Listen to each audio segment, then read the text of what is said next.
ಯೋಂತಃ ಪ್ರವಿಶ್ಯ ಮಮ ವಾಚಮಿಮಾಂ ಪ್ರಸುಪ್ತಾಂ ಸಂಜೀವಯತ್ಯಖಿಲಶಕ್ತಿಧರಸ್ವಧಾಮ್ನಾ ಅನ್ಯಾಂಶ್ಚ ಹಸ್ತಚರಣಶ್ರವಣತ್ವಗಾದೀನ್ ಪ್ರಾಣಾನ್ನಮೋ ಭಗವತೆ ಪುರುಷಾಯ ತುಭ್ಯಂ. ಯಾ ವರ್ಣಪದವಾಕ್ಯಾರ್ಥಗದ್ಯಪದ್ಯಸ್ವರೂಪಿಣೀ ವಾಚಿ ನರ್ತಯತ ಕ್ಷಿಪ್ರಂ ಮೇಧಾಂ ದೇವಿ ಸರಸ್ವತಿ.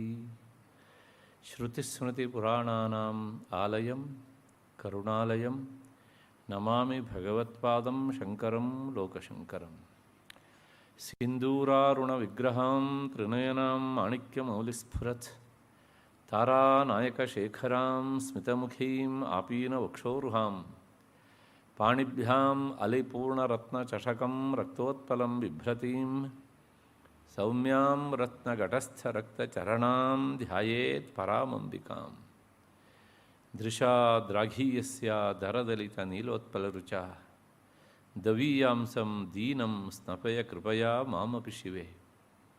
ಅನೇನಾಯಂ ಧನ್ಯೋ ಭವತಿ ನಚತೆ ಹಾನಿರಿಯತ ವನೇ ವಾ ಹರ್ಮ್ಯೇ ವಾ ಸಮಕರ ನಿಪಾತೋ ಹಿಮಕರಃ ವನೇ ವಾ ಹರ್ಮ್ಯೇ ವಾ ಸಮಕರ ನಿಪಾತೋ ಹಿಮಕರಃ.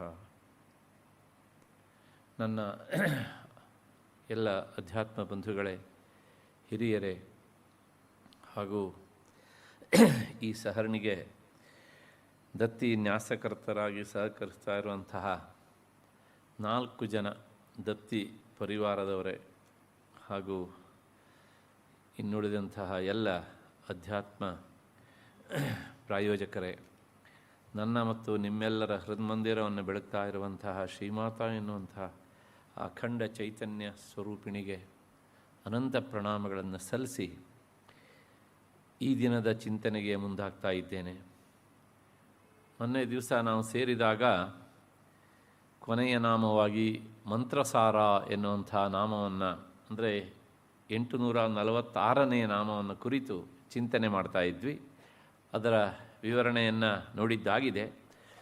ಆದರೂ ಕೊನೆಗೆ ಒಂದು ಮಾತು ಏನು ಅಂದರೆ, ಇದನ್ನು ನಾವು ಹೆಚ್ಚು ಗಮನದಲ್ಲಿರಿಸ್ಕೊಳ್ಬೇಕು. ನಮ್ಮ ಭಾರತೀಯ ಪರಂಪರೆಯಲ್ಲಿ, ಅದರೊಳಗೂ ದೇವನಾಗರಿ ಲಿಪಿಯಲ್ಲಿರುವಂತಹ ಅಕ್ಷರಗಳನ್ನೆಲ್ಲವನ್ನೂ ಸಹ ನಾವು ಬರೇ ಅಕ್ಷರ ಅಥವಾ ವರ್ಣ ಅಂತ ಇಷ್ಟೇ ಗುರುತಿಸಲಿಕ್ಕೆ ಆಗೋದಿಲ್ಲ.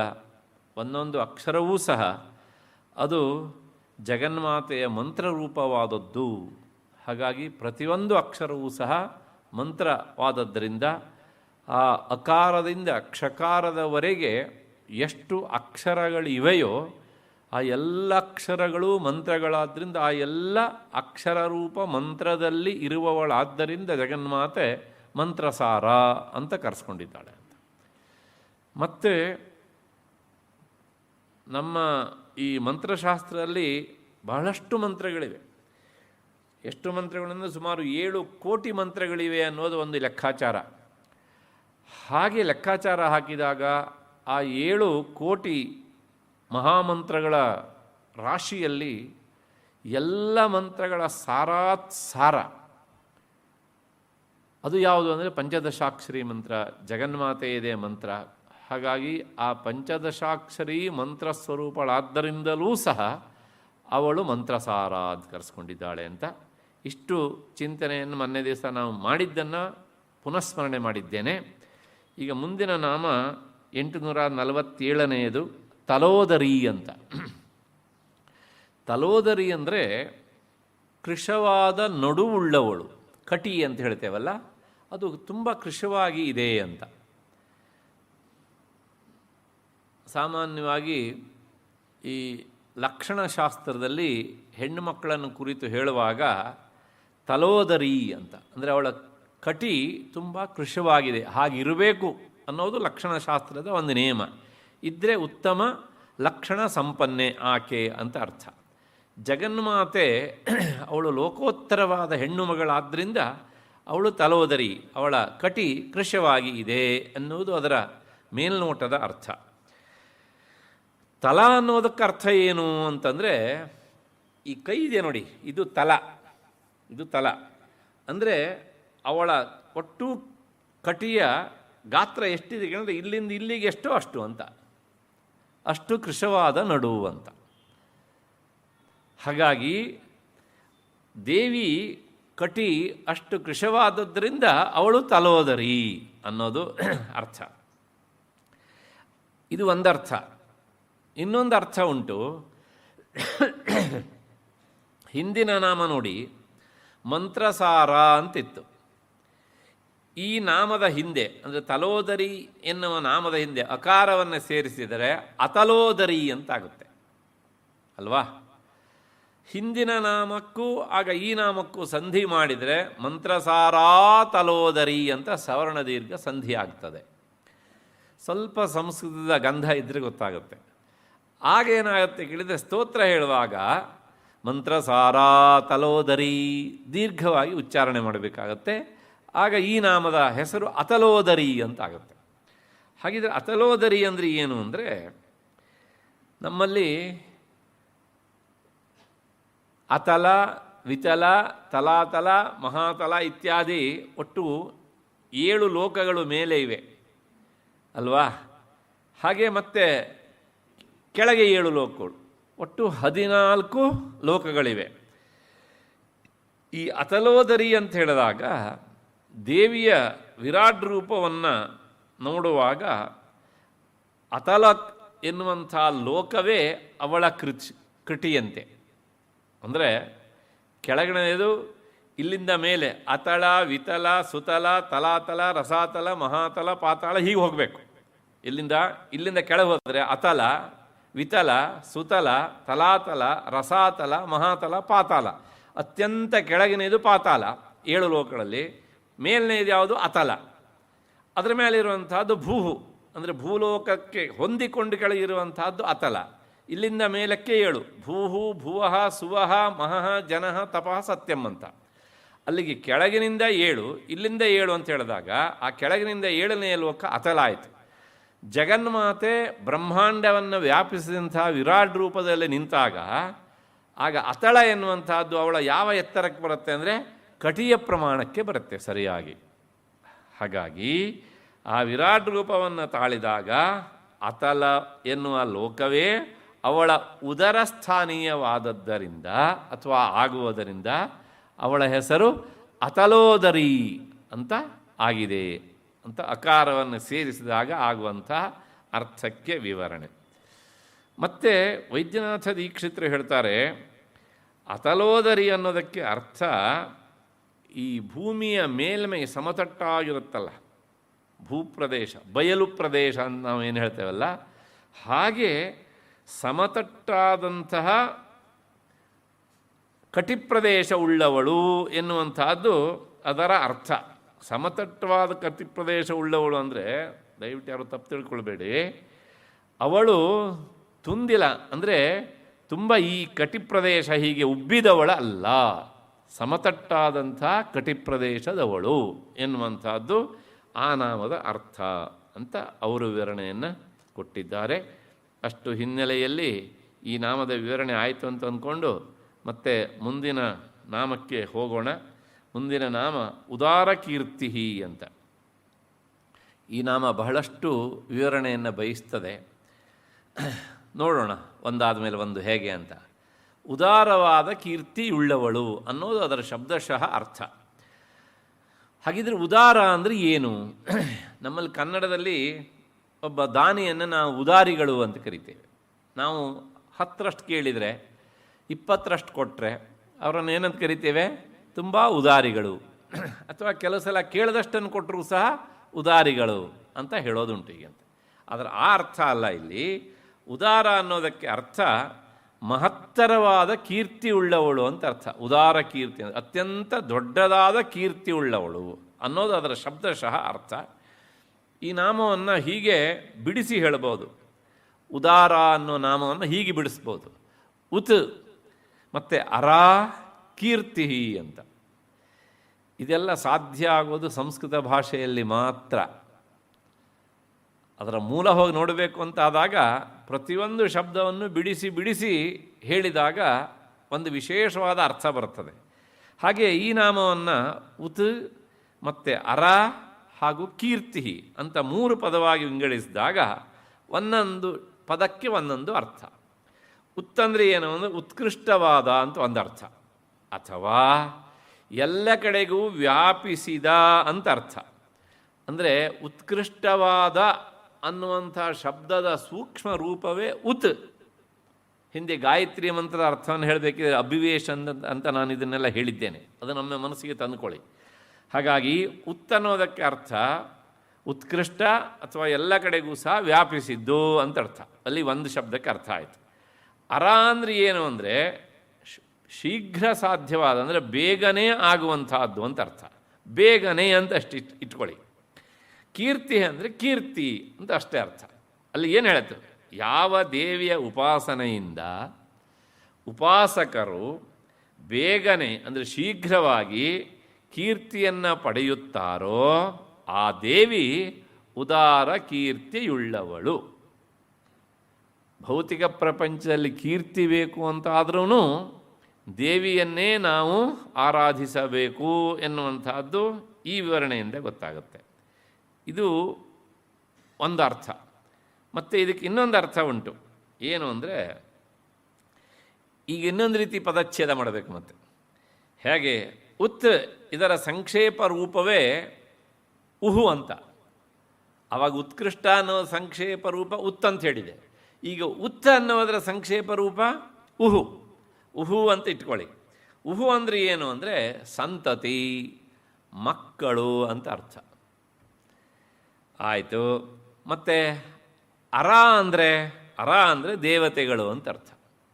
ಅಂದರೆ ಯಾವಳಿಗೆ ದೇವತೆಗಳೇ ಮಕ್ಕಳೋ ಅವಳು ಉದಾರ ಅಂತ ಹೇಳ್ದಂಗೆ ಆಯಿತು. ಅಂದರೆ ದೇವತೆಗಳು ಜಗನ್ಮಾತೆಯ ಮಕ್ಕಳು. ಇದೇನು ನಮಗೆ ಹೊಸ್ತಲ್ಲ, ಸಾಕಷ್ಟು ಹಿಂದೂ ಸಹ ಬಂದಿದೆ. ಯಾಕೆಂದರೆ ಋಕಾರ ದೇವಮಾತೃ ವಾಚಕ ಅಂದರೆ ಋಕಾರ ಅನ್ನೋದಕ್ಕೆ ಅರ್ಥವೇ ದೇವತೆಗಳ ತಾಯಿ ಅಂತ ಅರ್ಥ. ಹಾಗಾಗಿ ಜಗನ್ಮಾತೆಯ ಮಕ್ಕಳು ದೇವತೆಗಳು ಅಥವಾ ದೇವತೆಗಳ ತಾಯಿ ಜಗನ್ಮಾತೆ ಅಂತಾಯಿತು. ಇಷ್ಟು ಅದರ ತಾತ್ಪರ್ಯ ಏನಾಯಿತು ಕೇಳಿದರೆ, ಮುಂದೆ ಕೀರ್ತಿ ಅಂತ ಉಂಟಲ್ಲ, ತನ್ನ ಸಂತತಿಯಾದಂಥ ದೇವತೆಗಳನ್ನು ಮೀರಿದ ಕೀರ್ತಿ ಯಾವನಿಗೆ ಕೊಡ್ತಾಳೋ ಅವಳು ಉದಾರ ಕೀರ್ತಿಯುಳ್ಳವಳು ಅಂತ ಅರ್ಥ. ದೇವಿಯ ಉಪಾಸಕ ದೇವತೆಗಳಿಗಿಂತ ಮಿಗಿಲಾದ ಕೀರ್ತಿಯನ್ನು ಯಾವಳಿಂದಾಗಿ ಪಡಿತಾನೋ ಅವಳು ಉದಾರ ಕೀರ್ತಿಯುಳ್ಳವಳು ಅನ್ನೋದು ಈ ನಾಮದ ಈ ಎರಡನೆಯ ಅರ್ಥ. ಮತ್ತು ಇದಕ್ಕೆ ಇನ್ನೂ ಒಂದು ಅರ್ಥ ಉಂಟು. ಏನು ಅರ್ಥ ಅಂದರೆ, ಅರಂ ಅಂದರೆ ಮಂಗಳ ಗ್ರಹ ಅಂತ ಅರ್ಥ. ಗೊತ್ತಲ್ಲ ನಮಗೆ 9 ಗ್ರಹಗಳು ಅಂತ ಗೊತ್ತು ನಮಗೆ. ಯಾಕೆಂದರೆ ದೇವಸ್ಥಾನಕ್ಕೆ ಹೋಗಿ ನಾವು ಮೂಲ ದೇವತೆಯನ್ನು ಮರೆತರೂ ಸಹ ಈ ನವಗ್ರಹಗಳನ್ನು ಮರೆಯೋದಿಲ್ಲ ಬಹಳಷ್ಟು ಜನ ಅಲ್ವಾ. ಹಾಗಾಗಿ ಗೊತ್ತು ಅಂತ ಹೇಳಿದ್ದೆ ನಾನು ಅಷ್ಟೇ. ಹಾಗಾಗಿ ಮಂಗಳ ಗ್ರಹ ಅಂತ ಅರ್ಥ. ಅದನ್ನು ನಿಗ್ರಹಿಸಿದವಳು ಉತ್ ಅರಂ ಅಂತ. ಅರಂ ಅಂದರೆ ಮಂಗಳ ಗ್ರಹ, ಹಿಂದೆ ಉತ್ ಅಂದರೆ ಅದನ್ನು ನಿಗ್ರಹಿಸಿದವಳು ಅಂತ ಅರ್ಥ. ಅಂದರೆ ಯಾವ ದೇವಿಯ ನಾಮಕೀರ್ತನ ಮಾತ್ರದಿಂದಲೇ ಮಂಗಳ ಗ್ರಹಾದಿಗಳಿಂದ ಉಂಟಾಗುವಂತಹ ದೋಷ ಪರಿಹಾರವಾಗ್ತದೋ ಅವಳು ಉದಾರ ಕೀರ್ತಿಯುಳ್ಳವಳು ಅಂತ ಅರ್ಥ. ಇದನ್ನು ಕೇಳಿ ಆದ್ಮೇಲೆ ನಮಗೊಂದು ಹೊಸ ಒಂದು ಅರ್ಥ ಸಿಗ್ತದೆ. ಇನ್ನು ಮುಂದೆ ಯಾರಾದರೂ ಜ್ಯೋತಿಷಿಗಳು ನಿನಗೆ ಈ ಗ್ರಹದ ಕಾಟ ಉಂಟು, ಈ ಗ್ರಹದ ತೊಂದರೆ ಉಂಟು ಅಂತಾದರೆ ಮತ್ತು ಪುನಃ ನೀವು ಹೋಗಿ ಅದನ್ನೇ ಪ್ಲೀಸ್ ಮಾಡಬೇಕಾದದ್ದು ಇಲ್ಲ. ಜಗನ್ಮಾತೆಗೆ ಸಂಬಂಧಪಟ್ಟಂಥ ಲಲಿತಾ ಸಹಸ್ರನಾಮ ಸ್ತೋತ್ರವನ್ನು ಹೇಳಿದರೂ ಸಹ ಆಗತ್ತೆ. ಯಾಕೆ ಕೇಳಿದರೆ, ಒಂದು ಸಣ್ಣ ಉದಾಹರಣೆ ಕೊಟ್ಬಿಡ್ತೇನೆ. ಒಂದು ಆಫೀಸಲ್ಲಿ ನಮಗೇನೋ ಕೆಲಸ ಆಗಬೇಕು. ಅಲ್ಲಿರುವ ಕ್ಲರ್ಕು ವಿಪರೀತ ನಮಗೆ ತಲೆಬಿಸಿ ಮಾಡ್ತಾ ಇದ್ದೇನೆ. ಯಾಕೆ ಅಂತ ನಿಮಗೂ ಗೊತ್ತು, ನನಗೂ ಗೊತ್ತು. ಆದರೆ ಆ ಆಫೀಸಿನ ಹೆಡ್ ಇದ್ದಾನಲ್ಲ, ಸೋ ಕಾಲ್ಡ್ ಬಾಸ್, ಅವನು ನಮಗೆ ಪರಿಚಿತನಾಗಿ ಬಿಟ್ಟರೆ ಈ ಕ್ಲರ್ಕ್ ಅಥವಾ ಕೇಸ್ ವರ್ಕರ್ ಕೊಡುವ ಕಾಟ ಏನೂ ಅಲ್ಲ ಅಲ್ವಾ. ಹಾಗೇನೆ ಎಲ್ಲ ಗ್ರಹಗಳೂ ಸಹ ಜಗನ್ಮಾತೆಗೆ ಅಧೀನವಾದದ್ರಿಂದ ಪ್ರತಿಯೊಂದು ಗ್ರಹಗಳ ಉಪದ್ರವವನ್ನು ತೊಡಕನ್ನು ಸಹ ಆಕೆ ನೀಗಿಸಬಲ್ಲಳು. ಅದಕ್ಕೋಸ್ಕರಲೇ ಸಾಮಾನ್ಯವಾಗಿ ಈ ಅತ್ಯಂತ ಪ್ರಾಮಾಣಿಕವಾಗಿ ಶಾಸ್ತ್ರಾಧ್ಯಯನ ಮಾಡಿದಂತಹ ಅವರು ಈ ಜ್ಯೋತಿಷ್ಯದ ಬಗ್ಗೆ ಅಷ್ಟಾಗಿ ಹಚ್ಕೊಳ್ಳಿಕ್ಕೆ ಹೋಗೋದಿಲ್ಲ.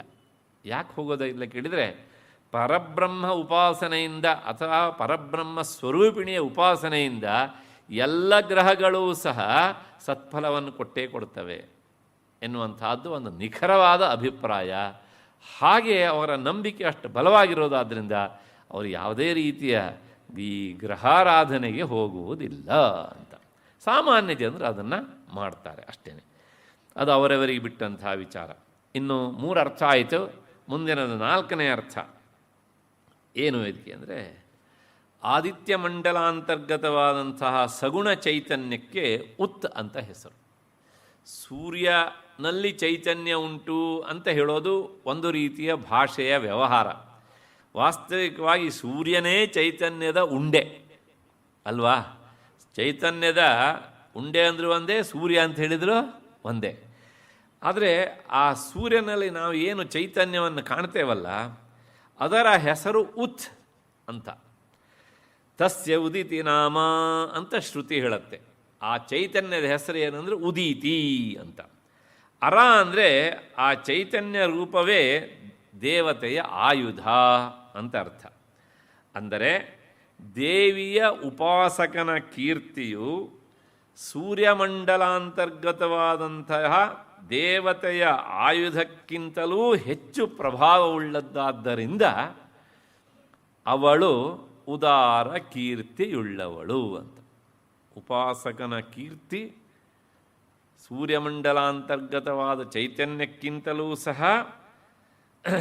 ಆ ದೇವತೆಯ ಆಯುಧಕ್ಕಿಂತಲೂ ಸಹ ಮಿಗಿಲಾದಂತಹ ಪ್ರಭಾವವುಳ್ಳದ್ದು ಅಂತ ನಾನು ಮೊನ್ನೆನೂ ಹೇಳಿದ್ದೆ. ಅದಕ್ಕೋಸ್ಕರಲೇ ಆ ನಿವೃತ್ತಿ ಮಾರ್ಗದಲ್ಲಿ ನಿಂತು ತೀವ್ರವಾದ ಉಪಾಸನೆಯನ್ನು ಮಾಡುವವರನ್ನು ಕಂಡಾಗ ಸ್ವತಃ ಸೂರ್ಯನಾರಾಯಣನು ಸ್ವಲ್ಪ ಹೆದರುತ್ತಾನಂತೆ. ಯಾಕೆಂದರೆ ಇವನು ನನ್ನ ಮಂಡಲವನ್ನು ಭೇದಿಸಿಕೊಂಡು ಹೋಗ್ತಾನೆ ಅಂತ. ಹಾಗಾಗಿ ಈ ಅರ್ಥದ ಹಿನ್ನೆಲೆಯಲ್ಲಿ ಆ ಚೈತನ್ಯದ ಆಯುಧ ರೂಪ ಏನುಂಟು ಅದನ್ನೂ ಸಹ ಮೀರಿಸಿದವನಾಗ್ತಾನೆ ಜಗನ್ಮಾತೆಯ ಉಪಾಸಕ ಅಂತ. ಇದು 4ನೇ ಅರ್ಥ. ಮತ್ತು 5ನೇ ಅರ್ಥ ಇದನ್ನು ಹೀಗೆ ಬಿಡಿಸ್ಬೇಕೀಗ. ಮೊದಲನೇದು ಉತ್, ಉದಾರ ಕೀರ್ತಿ ಅನ್ನೋದರಲ್ಲಿ ಉತ್. 2ನೇದು ಆ ಅಂತ, ಮುಂದೆ ಅರಹ ಅಂತ, ಅದಾದಮೇಲೆ ಕೀರ್ತಿ ಅಂತ. ಅಲ್ಲಿಗೆ 4 ಪದಗಳು ಅದು. ಈಗ ಒಂದೊಂದಕ್ಕೂ ಅರ್ಥ ನೋಡಬೇಕು ನಾವೀಗ. ಉತ್ತಂದರೆ ಏನು ಅಂದರೆ, ಈಗ ತಾನೇ ನಾವು ನೋಡಿದ್ದೇವೆ, ಉದಾರ ಅಂದರೆ ಉತ್ಕೃಷ್ಟವಾದ ಅಂತ ಸಹಜವಾದ ಅರ್ಥ. ಆ ಅಂದರೆ ಸರ್ವತ್ರ ಎಲ್ಲ ಕಡೆಗೂ ಇರುವಂತಹದ್ದು ಅಂತ. ಅರಹ ಅಂದರೆ ಸುಧಾ ಸಮುದ್ರ ಅಂದರೆ ಅಮೃತ ಸಮುದ್ರ ಅಂತ. ಅದರಂತೆ ಉತ್ ಅಂದರೆ ಉತ್ಕೃಷ್ಟವಾದ ಕೀರ್ತಿಯುಳ್ಳವಳು ಅಂತ ಅರ್ಥ. ಅಂದರೆ ಅಮೃತ ಸಮುದ್ರ ಹೇಗೆ ಕೀರ್ತಿ ಉಳ್ಳದ್ದೋ, ಅಂದರೆ ಹೇಗೆ ಜನ ಅದನ್ನು ಬಯಸ್ತಾರೋ ಹಾಗೆ ಜಗನ್ಮಾತೆಯೂ ಸಹ ಅಷ್ಟೇ ಕೀರ್ತಿಯುಳ್ಳವಳು, ಉತ್ಕೃಷ್ಟವಾದವಳು ಎನ್ನುವಂತಹದ್ದು ಉದಾರ ಕೀರ್ತಿ ಎನ್ನುವಂತಹ ಈ ನಾಮದ 5ನೆಯ ಅರ್ಥ. ಇಷ್ಟು ಭಾಸ್ಕರರಾಯರು ಕೊಟ್ಟಂತಹ ವಿವರಣೆ. ಇನ್ನು ವೈದ್ಯನಾಥ ದೀಕ್ಷಿತರು ಹೇಳ್ತಾರೆ, ಎಲ್ಲ ಪುರಾಣಗಳಲ್ಲಿ ಮತ್ತು ಉಪಪುರಾಣಗಳಲ್ಲಿ, ಎಲ್ಲ ವೇದಗಳಲ್ಲಿ ಮತ್ತು ಶಾಸ್ತ್ರಗಳಲ್ಲಿ ಎಲ್ಲವುಗಳಲ್ಲೂ ಸಹ ದೇವಿಯ ಸಗುಣ ಮತ್ತು ನಿರ್ಗುಣ ಈ 2 ವಿಚಾರಗಳು ಪ್ರತಿಪಾದಿತವಾದದ್ದರಿಂದ ಅವಳು ಉದಾರ ಕೀರ್ತಿಯವಳು. ಯಾಕೆಂದರೆ ಕೇವಲ ಒಂದೇ ಪ್ರತಿಪಾದನೆ ಆದದ್ದಿದ್ದರೆ ಅಷ್ಟು ಉದಾರಳಲ್ಲ. ಸಗುಣ ಮತ್ತು ನಿರ್ಗುಣ 2 ಪ್ರತಿಪಾದನೆ ಆಗಿದ್ದರೆ ಉದಾರ ಕೀರ್ತಳು. ಮತ್ತು ಎಲ್ಲ ಉತ್ಕೃಷ್ಟ ಗ್ರಂಥಗಳಲ್ಲೂ ಅವಳ ವಿಚಾರವೇ ಪ್ರತಿಪಾದಿತವಾದದ್ದರಿಂದ ಅವಳು ಉದಾರ ಕೀರ್ತಿಯವಳು ಎನ್ನುವಂಥದ್ದು. ಇಲ್ಲಿಗೆ ಈ ನಾಮದ ವಿವರಣೆ ಆಯಿತು ಅಂತ ಅಂದ್ಕೊಂಡು ಮತ್ತೆ ಮುಂದಿನ ನಾಮಕ್ಕೆ ಹೋಗೋಣ. ಉದ್ದಾಮ ವೈಭವ ಅಂತ. ಮೇರೆ ಇಲ್ಲದ ವೈಭವ ಉಳ್ಳವಳು. ಮೇರೆ ಅಂದರೆ ಗಡಿ, ಗಡಿ ಮೀರಿದಂತಹ ವೈಭವ ಉಳ್ಳವಳು ಅಂತ ಅರ್ಥ. ನಮ್ಮಲ್ಲಿ ಉದ್ದಾಮ ಅನ್ನೋದಕ್ಕೆ ಅರ್ಥ ಮೇರೆ ಇಲ್ಲದೆ ಇರುವವರು, ಗಡಿ ಮೀರಿದವರು ಅಂತ. ಅವರು ಉದ್ದಾಮ ಪಂಡಿತರು ಅಂದರೆ ಅವರ ಪಾಂಡಿತ್ಯ ಇಷ್ಟೇ ಅಂತ ಒಂದು ಗಡಿ ಇಲ್ಲ ಎನ್ನುವಂಥ ಅರ್ಥದಲ್ಲಿ ಆ ಉದ್ದಾಮ ಎನ್ನುವಂಥ ಶಬ್ದವನ್ನು ನಾವು ಬಳಸ್ತೇವೆ. ಅದು ಸಂಸ್ಕೃತದ ಶಬ್ದ, ಕನ್ನಡದ್ದಲ್ಲ. ಹಾಗಾಗಿ ಉದ್ದಾಮ ವೈಭವ, ಮೇರೆ ಮೀರಿದಂತಹ ಕೀರ್ತಿಯುಳ್ಳವಳು ಅಂತ ಇದು ಒಂದರ್ಥ. ಮತ್ತು ದಾಮ ಅನ್ನೋದಕ್ಕೆ ಅರ್ಥ ಕಟ್ಟುವ ಹಗ್ಗ ಅಂತ ಅರ್ಥ. ಕೃಷ್ಣನನ್ನು ಕುರಿತು ಹೇಳುವಾಗ ದಾಮೋದರ ಅಂತ ನಾವು ಹೇಳ್ತೇವೆ. ದಾಮ ಅಂದರೆ ಕಟ್ಟುವ ಹಗ್ಗ. ಹಗ್ಗ ಏನು ಮಾಡುತ್ತೆ ಕೇಳಿದರೆ, ತನ್ನ ಒಳಗೆ ಇರುವ ಎಲ್ಲ ವಸ್ತುವನ್ನು ಸಹ ಲಿಮಿಟೆಡನ್ನಾಗಿ ಮಾಡುತ್ತೆ. ಅಂದರೆ ಅದನ್ನು ಪರಿಚ್ಛಿನ್ನವನ್ನಾಗಿ ಮಾಡುತ್ತೆ ಅಲ್ವಾ. ನಾವು ಯಾವ ಹಗ್ಗದಿಂದ ವಸ್ತುವನ್ನು ಕಟ್ತೇವೋ ಆ ವಸ್ತು ಹಗ್ಗಕ್ಕಿಂತ ಚಿಕ್ಕದಾಗಿರಬೇಕೆ ಅಷ್ಟೇ ಹೊರತು ಸಹ ಹಗ್ಗಕ್ಕಿಂತ ದೊಡ್ಡದಾಗಿರುವುದು ಸಾಧ್ಯ ಇಲ್ಲ. ದೊಡ್ಡದಾಗಿದ್ದರೆ ಹಗ್ಗದಿಂದ ಕಟ್ಟಲಿಕ್ಕೆ ಆಗೋದಿಲ್ಲ. ಹಗ್ಗದ ಸ್ವಭಾವ ಏನು ಕೇಳಿದರೆ, ತನಗಿಂತ ಚಿಕ್ಕದಾದದ್ದನ್ನು ಅಂದರೆ ಪರಿಚ್ಛಿನ್ನಗೊಳಿಸತ್ತೆ ಅಂತ. ಹಾಗೆಯೇ ಈ ಹಗ್ಗ ವಸ್ತುವನ್ನು ಪರಿಚ್ಛಿನ್ನಗೊಳಿಸ್ತದೆಯಲ್ಲ, ಕಟ್ಟಿನೊಳಗೆ ಸಿಲುಕಿಸ್ತಿದೆಯಲ್ಲ, ಆ ರೀತಿ ದೇವಿಯ ವೈಭವಕ್ಕೆ ಯಾವುದೇ ರೀತಿಯ ಕಟ್ಟಿಲ್ಲ. ಅವಳ ಕೀರ್ತಿಯನ್ನು ಪರಿಚ್ಛಿನ್ನಗೊಳಿಸುವ ಅಥವಾ ಲಿಮಿಟೆಡನ್ನಾಗಿಸುವಂತಹದ್ದು ಯಾವುದೂ ಇಲ್ಲದೇ ಇರುವುದರಿಂದ ಅವಳು ಉದ್ದಾಮ ಕೀರ್ತಿಯುಳ್ಳವಳು ಅಂತ ಅರ್ಥ. ಇನ್ನು ವೈಭವ ಅಂದರೆ ಮಹಾತ್ಮ್ಯ, ಅಂದರೆ ಅವಳ ವಿಶೇಷತೆ. ಅವಳ ಮಹಾತ್ಮೆಗೆ ಯಾವುದೇ ರೀತಿಯ ಕಟ್ಟೂ ಸಹ ಇಲ್ಲ. ಅಂದರೆ ಇಷ್ಟೇ ಅವಳ ಮಹಾತ್ಮೆ ಅಂತ ಹೇಳಲಿಕ್ಕೆ ಆಗದೇ ಇರುವುದರಿಂದ ಅವಳು ಉದ್ದಾಮ ವೈಭವಳು ಎನ್ನುವಂಥದ್ದು. ಇದು ವೈದ್ಯನಾಥ ದೀಕ್ಷಿತರು ಕೊಟ್ಟಂತಹ ವಿವರಣೆ. ಇಲ್ಲಿಗೆ ಈ ನಾಮದ ವಿವರಣೆ ಆಯಿತು. ಇದಕ್ಕೆ ಎರಡೇ ರೀತಿಯ ವಿವರಣೆಯನ್ನು ನಾವು ಕಾಣಲಿಕ್ಕೆ ಸಾಧ್ಯ. ಮುಂದಿನ ನಾಮ ವರ್ಣರೂಪಿಣಿ ಎನ್ನುವಂಥ ನಾಮ. ಬಹಳಷ್ಟು ಶಾಸ್ತ್ರೀಯ ವಿಚಾರವನ್ನು ಹೇಳುವಂಥ ನಾಮ ಇದು. ಹಾಗಂದ್ರೆ ಏನು ಅಂತ ನೋಡೋಣ, ಒನ್ ಬೈ ಒನ್ ನೋಡ್ತಾ ಹೋಗೋಣ. ವರ್ಣರೂಪಿಣಿ, ವರ್ಣ ಅಂದರೆ ಅಕ್ಷರ, ಅಕ್ಷರ ರೂಪದಲ್ಲಿ ಇರುವವಳು ಅಂತ ಅರ್ಥ, ಅದರ ಸಹಜವಾದ ಅರ್ಥ. ಹೀಗೆ ಹೇಳಿದಾಗ ನಮಗೊಂದು ಸಂಶಯ. ನಾವು ಶಾಲೆಯಲ್ಲಿ ಓದುವಾಗ ಒಂದಿಷ್ಟು ಅಕ್ಷರ ಕಲ್ತಿರ್ತೇವೆ. ಯಾವ ಅಕ್ಷರ ಅಂದರೆ ಯಾವ ವರ್ಣದ ರೂಪದವಳು ಅಂತ ಮೊದಲನೇ ಪ್ರಶ್ನೆ. ಹೋಗಲಿ, ಒಟ್ಟು ಎಷ್ಟು ವರ್ಣಗಳಿವೆ ಅಂತ ಕೇಳಿದರೆ ನಮಗೀಗ ಮರ್ತು ಹೋಗಿದೆ. ಹಾಗಾಗಿ ಜಗನ್ಮಾತೆ ಯಾವ ವರ್ಣ ರೂಪದವಳು ಮತ್ತು ಎಷ್ಟು ವರ್ಣಗಳಿದ್ದಾವೆ, ಆ ಎಲ್ಲ ವರ್ಣಗಳ ರೂಪದವಳು ಅವಳೇ ಹೌದಾ ಹೇಗೆ ಅನ್ನೋ ಇದು ಮೂಲಭೂತವಾದಂಥ ಪ್ರಶ್ನೆ. ಅದಕ್ಕೆ ಉತ್ತರವನ್ನು ಈ ನಾಮ ಹೇಳುತ್ತೆ. ಪೂರ ಶಾಸ್ತ್ರೀಯವಾದ ವಿಚಾರವನ್ನು ಹೇಳುವಂಥ ನಾಮ ಇದು. ಪಾಣಿನಿಯ ಶಿಕ್ಷೆಯಲ್ಲಿ ಒಂದು ಶ್ಲೋಕ ಬರ್ತದೆ, ವ್ಯಾಕರಣಶಾಸ್ತ್ರಕ್ಕೆ ಸಂಬಂಧಪಟ್ಟಿದ್ದು. ತ್ರಿಷಷ್ಟಿ ಚತುಷ್ಷಷ್ಟಿರುವ ವರ್ಣಾ ಶಂಭುಮತೆ ಮತಾ ಪ್ರಾಕೃತೆ ಸಂಸ್ಕೃತೆ ಚಾಪಿ ಸ್ವಯಂ ಪ್ರೋಕ್ತಾ ಸ್ವಯಂಭುವ ಅಂತ. ಅಂದರೆ ಶಂಭುವಿನ ಮತದಂತೆ ಸಂಸ್ಕೃತ ಹಾಗೂ ಪ್ರಾಕೃತ ಭಾಷೆಗಳಲ್ಲಿ 63 ಅಥವಾ 64 ಮೂಲಭೂತವಾದ ಅಕ್ಷರಗಳಿವೆ. ತ್ರಿಷಷ್ಟಿ ಅಂದರೆ 63, ಚತುಷ್ಷಷ್ಟಿ ಅಂದರೆ 64, ಷಷ್ಠಿ ಅಂದರೆ 60, ಅದಕ್ಕೆ 3 ಸೇರಿಸಿ ಅಂದರೆ 3 ಮುಂದಿರುವ 60 ತ್ರಿಷಷ್ಟಿ, 4 ಮುಂದಿರುವ 60 ಚತುಷ್ಷಷ್ಟಿ. ಮನಸ್ಸಿಗೆ ಬರ್ತಾ ಇದೆ ಅಂತ ಅಂದ್ಕೊಂಡಿದ್ದೇನೆ. ಹಾಗಾಗಿ ಒಟ್ಟು ಅಕ್ಷರಗಳು ಎಷ್ಟು? ನಾವು ಯಾವ ಭಾಷೆಯನ್ನು ಅತ್ಯಂತ ಶುದ್ಧವಾದ ಭಾಷೆ ಅಂತ ಕರಿತೇವೋ ಆ ಸಂಸ್ಕೃತ ಭಾಷೆಯಲ್ಲಿ ಇರುವಂತಹ ಭಾಷೆಗಳ ಸಂಖ್ಯೆ 63 ಅಥವಾ 64. ಮತ್ತು ಪುನಃ ಅದ್ರ ಬಗ್ಗೆ ಸಂಶಯ, ಅಥವಾ ಅಂತ ಯಾಕೆ ಹೇಳಿದ್ರಿ, ಮುಂದೆ ನೋಡೋಣ, ಎಲ್ಲದಕ್ಕೂ ವಿವರಣೆ ಸಿಗ್ತಾ ಹೋಗುತ್ತೆ ನಮಗೆ. ಇಷ್ಟು ಹಿನ್ನೆಲೆಯಲ್ಲಿ ಈಗ ನಾವು ಲೆಕ್ಕ ಹಾಕಬೇಕು. ದಯವಿಟ್ಟು ಯಾರು ತಪ್ಪು ತಿಳ್ಕೊಳ್ಬೇಡಿ. ಲಲಿತಾ ಸಹಸ್ರನಾಮ ಹೇಳ್ತೇನೆ ಅಂತ ಬಂದು ನಮಗೆಲ್ಲ ವರ್ಣಮಾಲೆ ಪಾಠ ಮಾಡ್ತಾ ಇದ್ದೀರಾ, ನಮ್ಮನ್ನು ಅಂಡರ್ ಎಸ್ಟಿಮೇಟ್ ಮಾಡ್ತಾ ಇದ್ದೀರಾ ಅಂತ ತಪ್ಪು ತಿಳ್ಕೊಳ್ಬೇಡಿ. ಖಂಡಿತವಾಗಿಯೂ ಈ ಮಹಾಗ್ರಂಥದ ಎದುರಿನಲ್ಲಿ ನಾವೆಲ್ಲರೂ ನಮ್ಮನ್ನು ನಾವು ಎಸ್ಟಿಮೇಟ್ ಎಷ್ಟು ಅಂತ ಮಾಡ್ಕೊಳ್ಳಿಕ್ಕೆ ಆಗೋದಿಲ್ಲ. ನಮ್ಮ ಹಣೆ ಬರ ಇಷ್ಟೇನ ಎಸ್ಟಿಮೇಟು ಅಂತ ಅನ್ನಿಸ್ಬಿಡುತ್ತೆ. ಅದಕ್ಕೋಸ್ಕರ ಎಷ್ಟು ಸೂಕ್ಷ್ಮವಾದಂಥ ವಿಚಾರ ಮಾಡ್ತಾರೆ ನಮ್ಮವರು ಅನ್ನೋದನ್ನು ನೋಡೋಣ. ಈಗ ನೋಡಿ, ಸ್ವರಗಳು ಒಟ್ಟು ಎಷ್ಟಿವೆ ಅಂತ ಕೇಳಿದರೆ ನಮಗದು ಸಹ ಗೊತ್ತಿರೋದಿಲ್ಲ. ಆದರೂ ಹೇಳಿಬಿಡ್ತೇನೆ. ಸ್ವರಗಳಲ್ಲಿ ವಿಶೇಷವಾಗಿ 2 ಗುಂಪುಗಳಿವೆ. ಒಂದು ಹ್ರಸ್ವಸ್ವರ, ಇನ್ನೊಂದು ದೀರ್ಘಸ್ವರ, ಓವೆಲ್ಸ್ ಅಂತ ಇಂಗ್ಲೀಷಲ್ಲಿ ಹೇಳ್ತೀವಿ ನಾವು ಅಲ್ವಾ. ಅ ಮತ್ತು ಈ, ಉ ಮತ್ತು ಋಷಿ ಅಂತ ಕನ್ನಡದ ರು ಅಲ್ಲ. ಅಲ್ಲಿಗೆ ಎಷ್ಟಾಯಿತು? ಈ 4 ಅಕ್ಷರಗಳನ್ನು ಹ್ರಸ್ವಸ್ವರಗಳು ಅಂತ ಕರೀತಾರೆ. ಸದ್ಯಕ್ಕೆ ಅಷ್ಟು ಇಟ್ಕೊಳ್ಳಿ. ಅದಾದಮೇಲೆ ಇನ್ನೊಂದುಂಟು ಋ ಅಂತ. ಲ ಬರೋದು ಕೆಳಗಡೆ ಋ ಹೊತ್ಕೊಡ್ಬೇಕು, ಋ ಅಂತ. ಅದು ಸಂಸ್ಕೃತದಲ್ಲಿ ಮಾತ್ರ ಇರುವಂತಹ ವರ್ಣ, ಇನ್ಯಾವ ಭಾಷೆಯಲ್ಲೂ ಇಲ್ಲ. ಇನ್ನು ದೀರ್ಘ ಸ್ವರಗಳೆಷ್ಟಿವೆ? ಎ ಮತ್ತು ಐ, ಓ, ಔ. ಎಷ್ಟಾದವು? ಇವು 4 ಆದವು ಅಲ್ವಾ. ಈಗ ಈ ಅಕ್ಷರಗಳಲ್ಲಿ ಮತ್ತೆ ಪುನಃ ಹ್ರಸ್ವ, ದೀರ್ಘ, ಪ್ಲುತ ಅಂತ ಉಂಟು.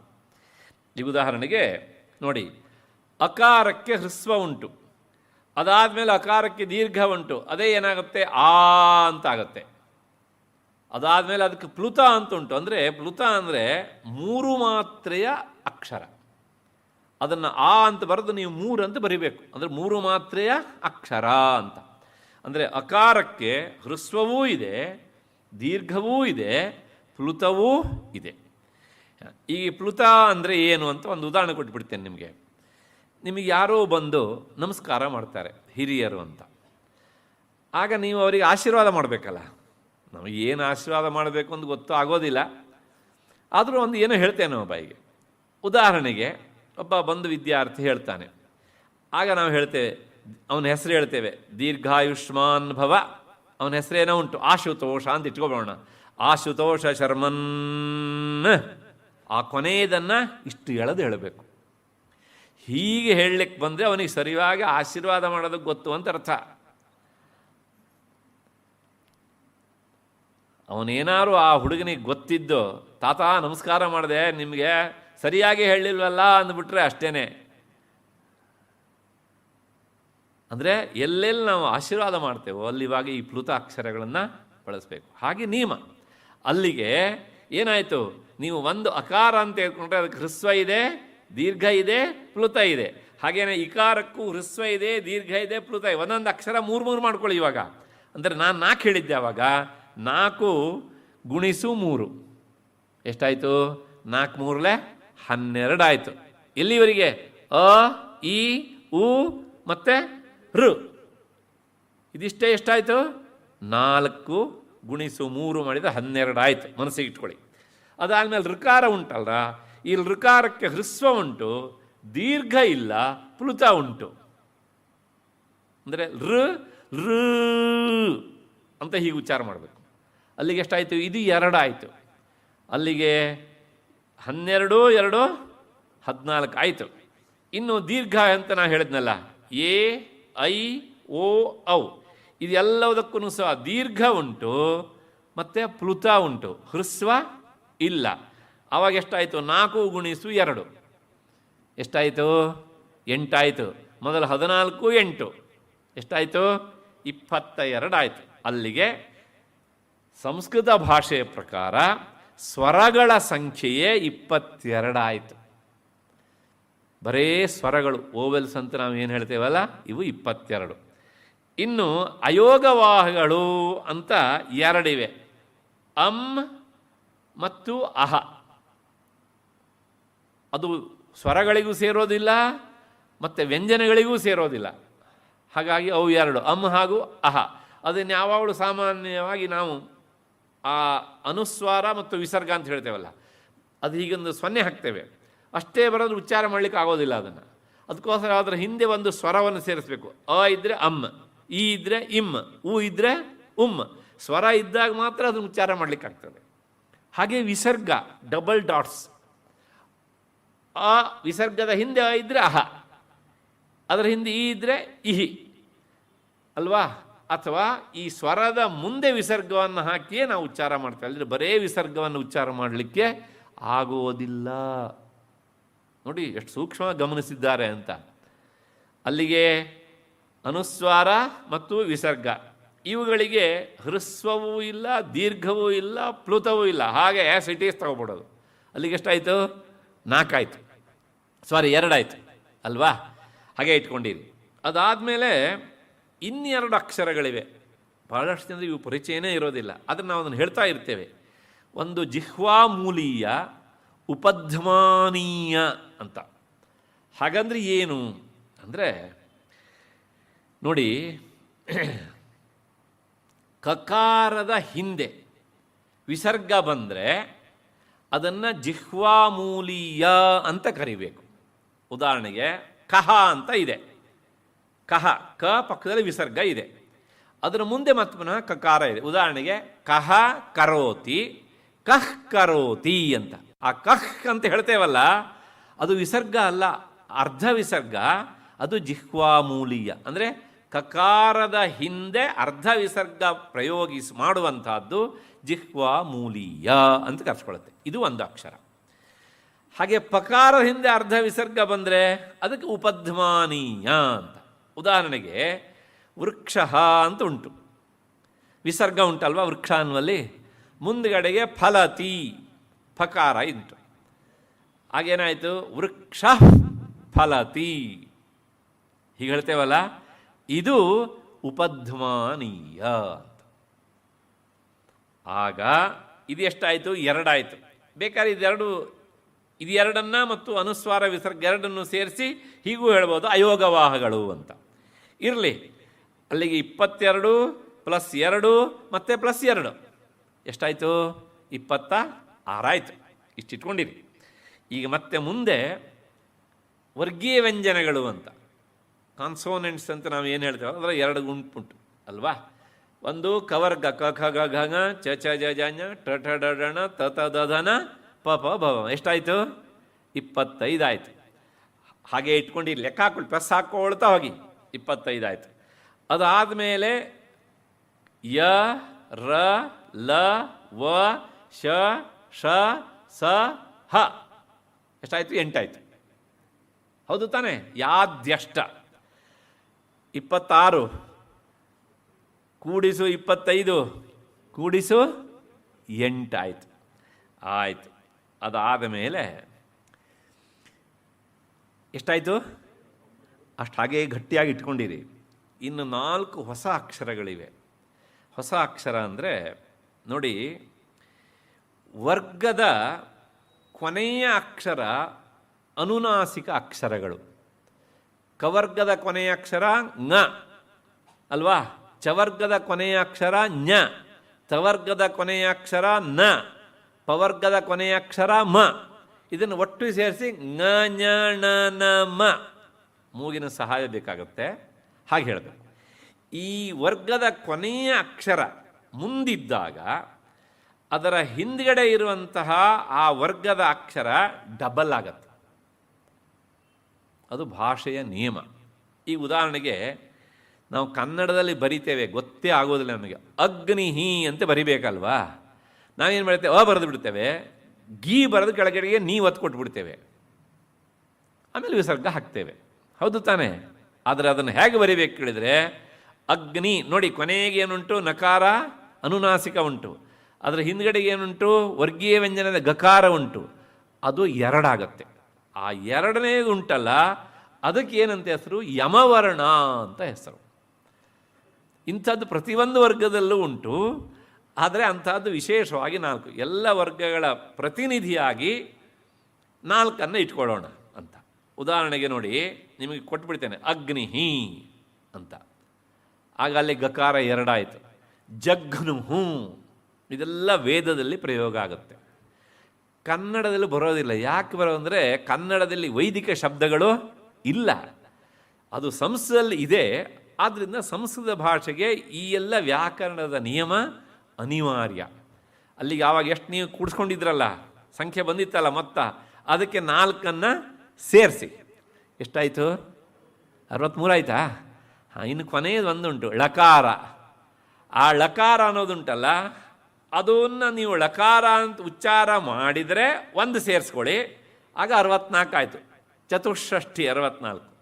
ಅದಿಲ್ಲದೆ ಲಕಾರ ಲಕಾರಯೋ ಭೇದ ನಾಸ್ತಿ ಅಂತ ಇಟ್ಕೊಂಡ್ರೆ 63. ಆದರೆ ವೇದದಲ್ಲಿ ಲಕಾರ ಅನ್ನೋದು ಉಂಟು. ಉದಾಹರಣೆಗೆ ಅಗ್ನಿಮೀಳೆ ಪುರೋಹಿತಂ ಅಂತಲೇ ಹೇಳಬೇಕು. ಅಗ್ನಿಮೀಲೆ ಅಂತ ಲಕಾರ ಹೇಳಬಾರದು. ಸಂಸ್ಕೃತದಲ್ಲಿ ಹೇಳ್ಬೋದು ನಲಹ ಅನಲಹ ಅಂತ ಹೇಳ್ಬೋದು. ವೇದದಲ್ಲಿ ಉಂಟು. ವೇದದಲ್ಲಿರುವಂಥ ಅಕ್ಷರಕ್ಕೊಂದು ನಿಯಮ ಹೇಳಬೇಕಲ್ವ ನಾವು. ಅದಕ್ಕೋಸ್ಕರ ಲಕಾರವನ್ನು ಸೇರಿಸಿಕೊಂಡ್ರೆ 64, ಲಕಾರವನ್ನು ಸಹ ಲಕಾರದಲ್ಲಿ ಅಂತರ್ಭವಿಸಿಕೊಂಡ್ರೆ ಆಗ 63. ಅಲ್ಲಿಗೆ ಎಷ್ಟು ಸರಿ ಹೋಯ್ತು ನೋಡಿ. ತ್ರಿಷಷ್ಠಿರ್ವ ಚತುಷ್ಷಷ್ಟಿರ್ವ ಎನ್ನುವಂಥದ್ದು ಶಾಸ್ತ್ರಕಾರರ ಮಾತು. ಹೀಗೆ ಲಕಾರ ಬಿಟ್ಟು ಎಣಿಸಿದರೆ 63, ಸೇರಿಸಿ ಎಣಿಸಿದರೆ 64. ಹೀಗೆ ಈ 63 ಅಥವಾ 64 ವರ್ಣಗಳ ರೂಪದಲ್ಲಿ ಇರುವವಳಾದ್ದರಿಂದ ಜಗನ್ಮಾತೆ ಏನಾಗಿದ್ದಾಳೆ? ವರ್ಣರೂಪಿಣಿ ಅಂತ ಅವಳು ಕರೆಸ್ಕೊಂಡಿದ್ದಾಳೆ. ಪ್ರಾಯಶಃ ಪ್ರಪಂಚದ ಯಾವುದೇ ಭಾಷೆಯಲ್ಲೂ ಸಹ ಒಂದು ಅಲ್ಫಾಬೆಟ್ಸ್ ಬಗ್ಗೆ ಇಷ್ಟೊಂದು ಸುದೀರ್ಘವಾಗಿ ವಿಚಾರ ಮಾಡಿದಂಥ ದಾಖಲು ನಮಗೆ ಸಿಗೋದಿಲ್ಲ. 26 ಅಕ್ಷರಕ್ಕೆ ಒಂದು ಭಾಷೆಯ ಮುಗಿದೋಗ್ಬಿಡುತ್ತದೆ ಅಲ್ವಾ. ಇನ್ನು ಬೇರೆ ಬೇರೆ ಭಾಷೆಯಲ್ಲಿ ಬೇರೆ ಬೇರೆ. ಆದರೆ ಸಂಸ್ಕೃತ ಯಾಕೆ ಇಷ್ಟು ಪರಿಶುದ್ಧ ಭಾಷೆ ಅಂತ ಅಂದರೆ ಅದರ ಮೂಲವೇ ಅಷ್ಟು ಪರಿಪಕ್ವವಾಗಿ ಅರಳಿ ನಿಂತಿದೆ. ಕೇವಲ ಈ ಭಾಷೆಯ ಅಧ್ಯಯನಕ್ಕೋಸ್ಕರವೇ ಅಥವಾ ಭಾಷೆಯಲ್ಲಿರುವ ವ್ಯಾಕರಣದ ಅಧ್ಯಯನಕ್ಕೋಸ್ಕರವೇ 5 ವರ್ಷದ ಓದುವ ಒಂದು ಕೋರ್ಸ್ ಇದೆ ಅಂತಾದರೆ ಪ್ರಪಂಚದ ಇನ್ಯಾವುದಾದ್ರೂ ಭಾಷೆಯಲ್ಲಿ ಉಂಟಾಗ ಇಲ್ಲ ಅಲ್ವಾ. ಹಾಗಾಗಿ ಆ ಪರಿಶುದ್ಧತೆ ಪರಿಪಕ್ವತೆ ಎನ್ನುವಂಥದ್ದು ಸಂಸ್ಥೆಯಲ್ಲುಂಟು. 63 ಅಥವಾ 64 ಅಕ್ಷರಗಳ ರೂಪದಲ್ಲಿರುವವಳಾದ್ದರಿಂದ ಅವಳು ವರ್ಣರೂಪಿಣಿ ಎನ್ನುವಂಥದ್ದು ಆಯಿತು. ಮತ್ತು ವೈದ್ಯನಾಥ ದೀಕ್ಷಿತರು ಹೇಳ್ತಾರೆ, ಬಹಳಷ್ಟು ಅರ್ಥ ಹೇಳ್ತಾರೆ ಅವರು ಈ ನಾಮಕ್ಕೆ. ಈ ರಾಜಯೋಗಿಗಳು ಅಂತ. ರಾಜಯೋಗಿಗಳು ಅಂದರೆ ಭಗವದ್ಗೀತೆ 9ನೇ ಅಧ್ಯಾಯದ ಪುಷ್ಟಿಕೆ ರಾಜಯೋಗೋ ನಾಮ ನವಮಃ ಅಂತ. ಯಾರಾದರೂ ಭಗವದ್ಗೀತೆ ಓದೋರಿದ್ದರೆ ಅವ್ರಿಗೆ ಗೊತ್ತಿರ್ತದೆ. ಅಕಸ್ಮಾತ್ ಗೊತ್ತಿಲ್ಲ ಇದ್ದರೆ ಇವತ್ತೇ ಮನೆಗೆ ಹೋಗೋರು ಒಂದು ಸಲ ನೋಡಿ, ಕೊನೆಗೆ ಆ ಹೆಸರು ಹಾಕಿರ್ತಾರೆ ರಾಜಯೋಗ ಅಂತ. ಅಲ್ಲಿ ಬರೋದೆಲ್ಲ ಈ ಅಷ್ಟಾಂಗ ಯೋಗದ ವಿಚಾರಗಳೇ ಹೆಚ್ಚಾಗಿ ಬರ್ತವೆ. ಆ ಯೋಗ ಮಾರ್ಗದಲ್ಲಿ ನಿಂತು ಮುಂದುವರೆದಂತಹ ರಾಜಯೋಗಿಗಳ ದಹರಾಕಾಶದಲ್ಲಿ ಹೃದಯಾಕಾಶದಲ್ಲಿ ಬ್ರಹ್ಮ ತೇಜಸ್ಸಿನಿಂದ ಅರಳಿದಂತಹ ವರ್ಣಗಳು ಇದ್ದಾವಲ್ಲ, ಈ 63 ಅಥವಾ 64 ವರ್ಣಗಳು ಸ್ಫಟಿಕದಂತೆ ಅಥವಾ ನಕ್ಷತ್ರದಂತೆ, ಅದೂ ಇಲ್ಲ ದೀಪದ ಹುಳುವಿನಂತೆ ಅಥವಾ ಬೆಳಕಿನ ಪುಂಜದಂತೆ ಬೆಳಗ್ತಾ ಇರುತ್ತವೆ ಅಂತ ಯೋಗಶಾಸ್ತ್ರ ಹೇಳುತ್ತದೆ. ಇಂತಹ ವರ್ಣಗಳ ರೂಪದಲ್ಲಿ ದೇವಿ ಇದ್ದಾಳೆ ಅಥವಾ ಈ ವರ್ಣಗಳೇ ದೇವಿಯ ರೂಪಗಳು. ಆದ್ದರಿಂದ ಅವಳ ಹೆಸರು ವರ್ಣರೂಪಿಣಿ. ನಾವು ಇಲ್ಲಿ ಯಾವ ಅಕ್ಷರವನ್ನು ಬಳಸಬೇಕು ಅಂತ ಊಹಿಸಿಕೊಂಡು ನೆನಪಿಸಿಕೊಂಡು ಹೇಳ್ತೇವೆ. ಆದರೆ ಯೋಗಿಗಳು ಹಾಗಲ್ಲ. ಅವಳ ಮನಸ್ಸಿನಲ್ಲಿ ಬಂದ ತಕ್ಷಣ ಆ ಅಕ್ಷರ ಸ್ವಯಂ ಸ್ಫುರಣೆ ಆಗುತ್ತಂತೆ. ಯಾಕೆಂದರೆ ಅದು ಜಗನ್ಮಾತೆಯ ರೂಪ ಅಂತ. ಮತ್ತು ಪದವೂ ಹಾಗೇನೆ.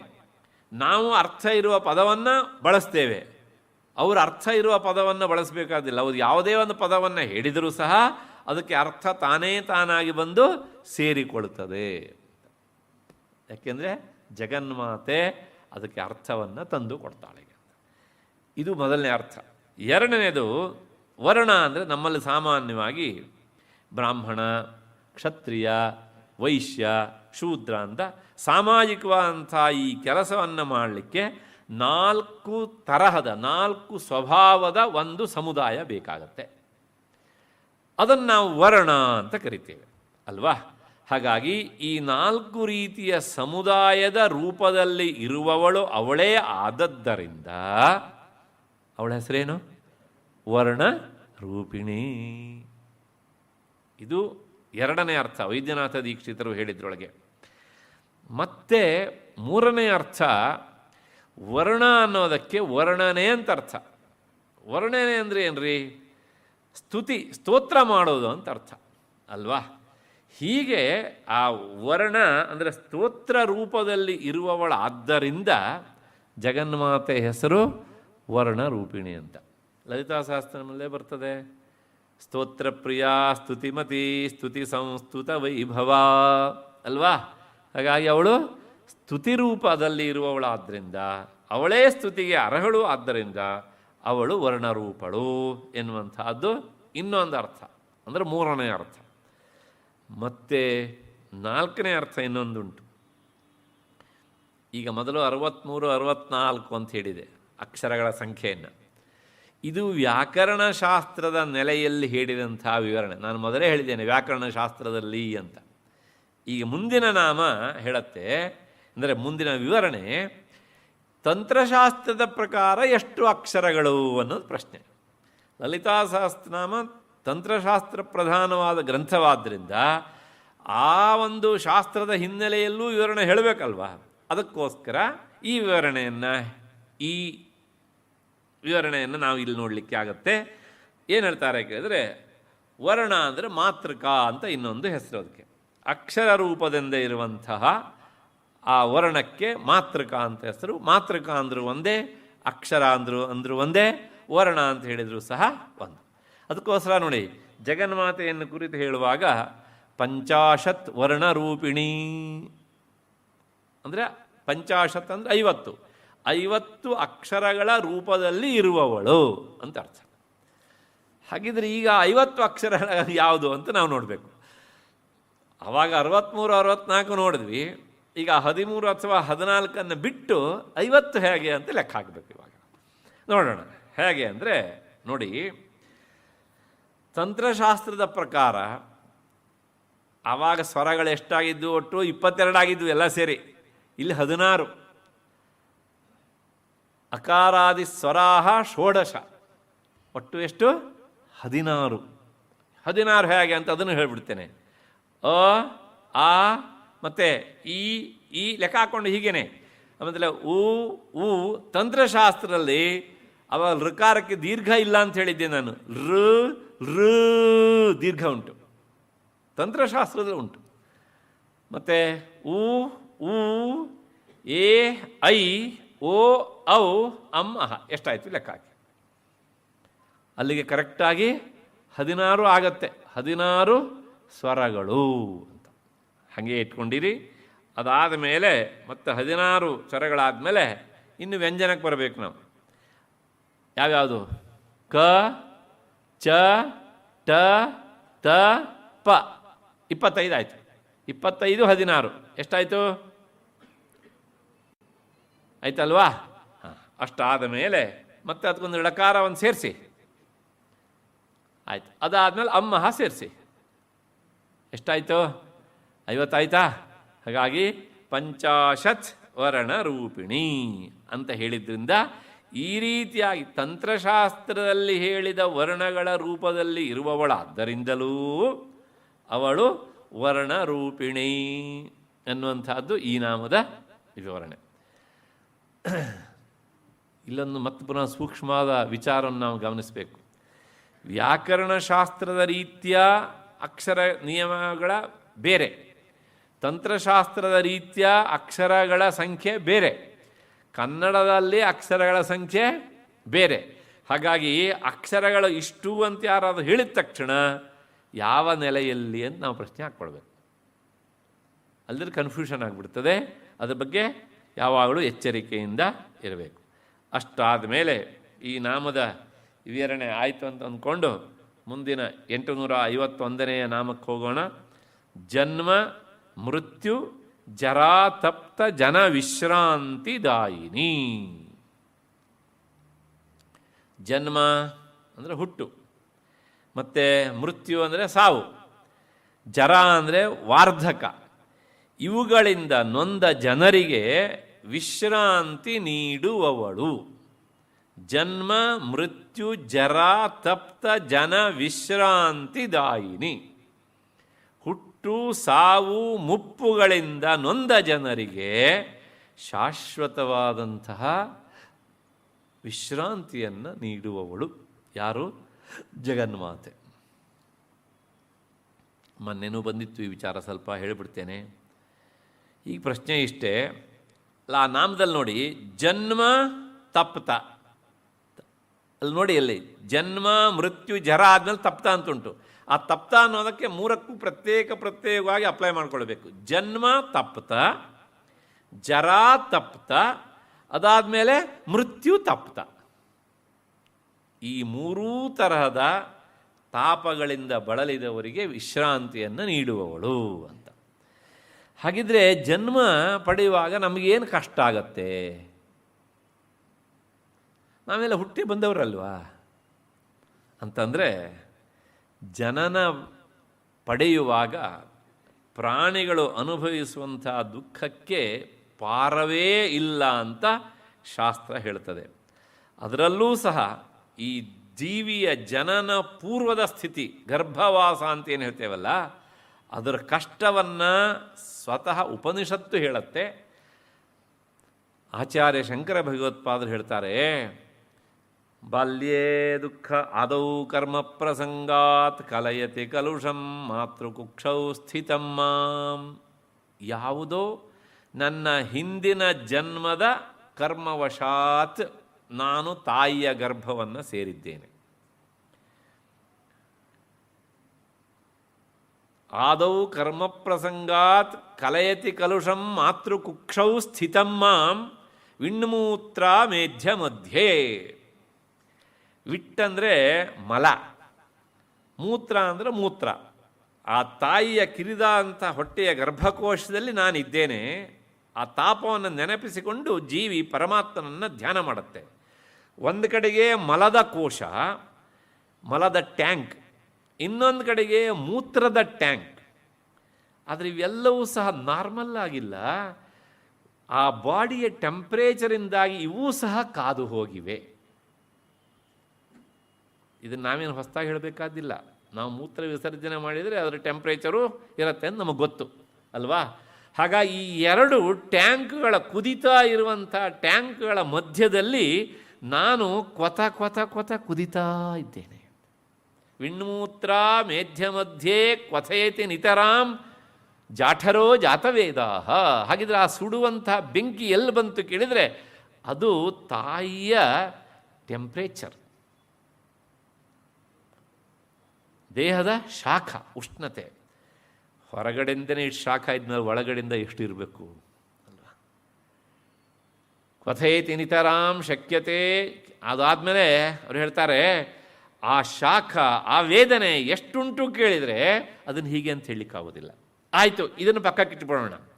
ಆದರೆ ಏನಾಗಿದೆ, ಈ ಮಲಗಳ ಮಧ್ಯದಲ್ಲಿ ಸಾಕಷ್ಟು ಕ್ರಿಮಿಗಳಿವೆ. ಆ ಎಲ್ಲ ಕ್ರಿಮಿಗಳು ನಾನು ಅಲ್ಲಿ ಹೋಗಿ ಸೇರುವುದಕ್ಕಿಂತ ಮೊದಲೇ ಇದ್ದವು. ಎಲ್ಲಿ? ತಾಯಿಯ ಗರ್ಭದಲ್ಲಿ. ಹಾಗೆ ನಾನು ಹೋದಾಗ ಅವು ಭಾವಿಸಿವೆ, ನಾವಿಲ್ಲಿದ್ದೇವೆ, ನಮಗಿಂತ ಯಾವುದೊಂದು ದೊಡ್ಡ ಕ್ರಿಮಿ ಇಲ್ಲಿ ಬಂದಿದೆಯಲ್ಲ ಅಂತ. ಹಾಗಾಗಿ ನನ್ನನ್ನು ಅಲ್ಲಿಂದ ಓಡಿಸ್ಬೇಕು ಅನ್ನೋದಕ್ಕೋ ಏನೋ, ಒಂದೊಂದು ಕ್ರಿಮಿಯೂ ಸಹ ನನ್ನನ್ನು ಆವಾಗ ಕುಟುಕಿ ನನ್ನನ್ನು ಹೈರಾಣವನ್ನಾಗಿ ಮಾಡ್ತಿತ್ತು.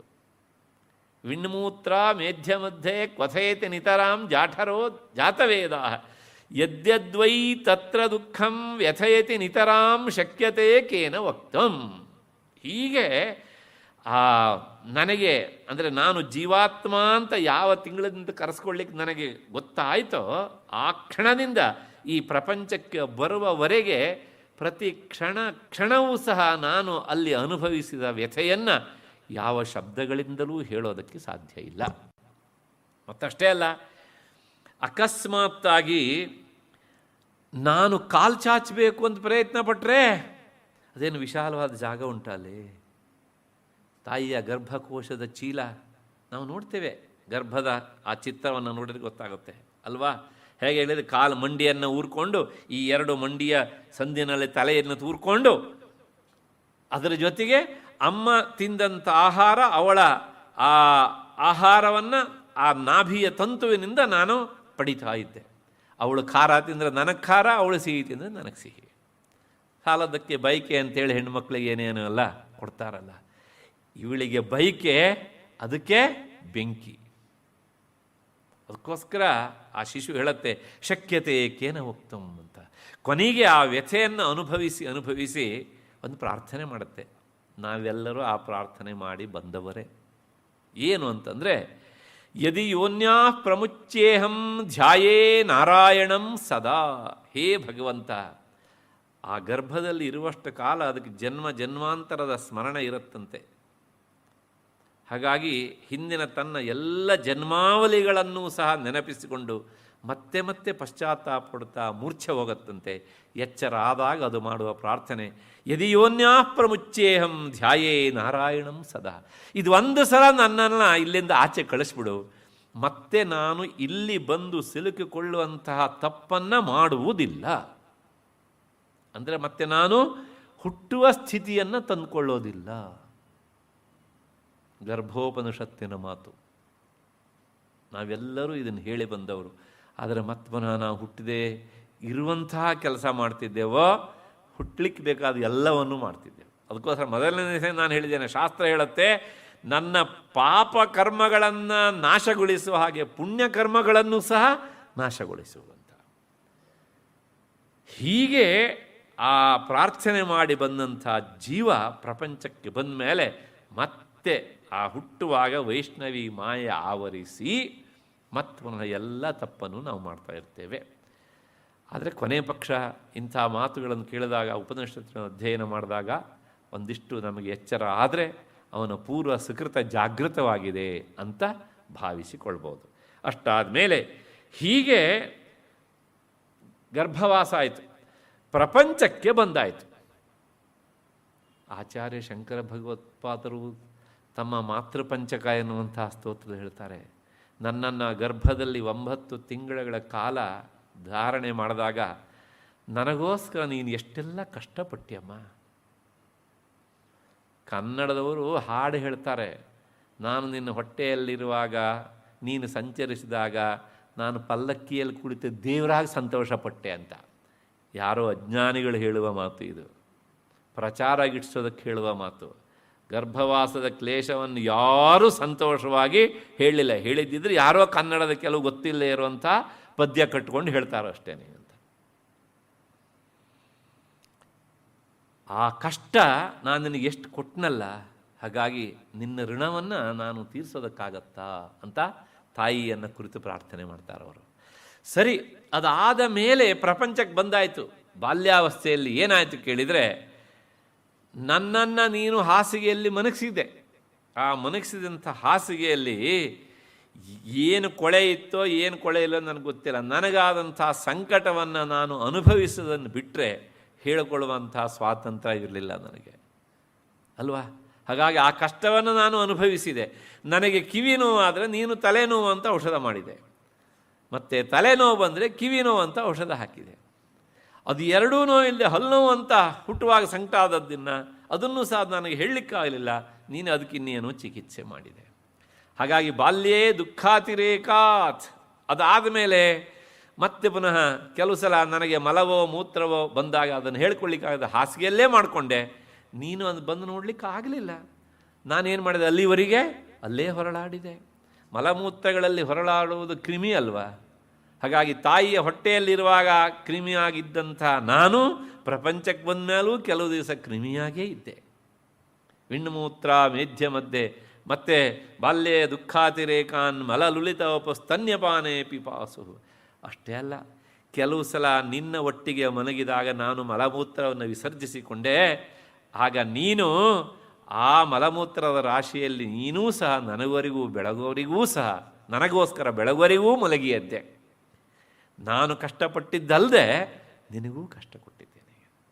ಹಾಗಾಗಿ ಇದನ್ನೆಲ್ಲ ನನಗೋಸ್ಕರ ಸಹಿಸ್ಕೊಂಡಿಲ್ಲ ಅಮ್ಮ ಅಂತ.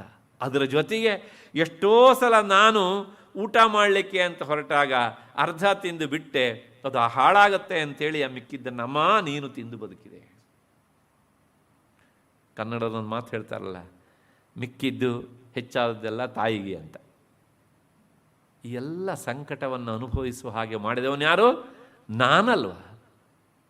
ಹಾಗಾಗಿ ಈ ಗರ್ಭವಾಸದ ಕ್ಲೇಶ ಮತ್ತು ಬಾಲ್ಯಾವಸ್ಥೆಯ ಕ್ಲೇಶ ಇದೆಲ್ಲ ಆದ ಮೇಲೆ ಮತ್ತೆ ಕೊನೆಯದು ಯಾವುದು ಕೇಳಿದರೆ ಮೃತ್ಯು. ಆ ಮೃತ್ಯುವಿನ ಬಗ್ಗೆ ಹೇಳ್ತಾರೆ. ಅಂದರೆ ಮರಣ ಅದು ಇನ್ನೂ ಕ್ಲೇಶದಾಯಕ. ಮೊನ್ನೆನೂ ಈ ವಿಚಾರ ಬಂದಿತ್ತು. ಯಾಕೆಂದರೆ ಮರಣ ಯಾಕೆ ಕ್ಲೇಶ ಅಂತ ಕೇಳಿದರೆ, ಈ ಪ್ರಪಂಚಕ್ಕೆ ಬಂದಂಥ ಜೀವಿ ಅಜ್ಞಾನದಿಂದಾಗಿ ತಾನು ಇಲ್ಲಿ ಪರ್ಮನೆಂಟ್ ಶಾಶ್ವತ ಅಂತ ಅಂದ್ಕೊಂಡಿರ್ತಾನೆ. ಅದಕ್ಕೋಸ್ಕರ ಭೌತಿಕವಾದಂಥ ಎಲ್ಲ ಜಡವಸ್ತುಗಳನ್ನು ಕೂಡಿ ಹಾಕ್ಕೊಂಡು ಅನುಭವಿಸೋಕ್ಕೆ ಅಂತ ಇವನು ಇಷ್ಟಪಡ್ತಾ ಇರ್ತಾನೆ. ಆದರೆ ದೇಹದ ಆಯುಷ್ಯ ಸೌದಿರ್ತದೆ.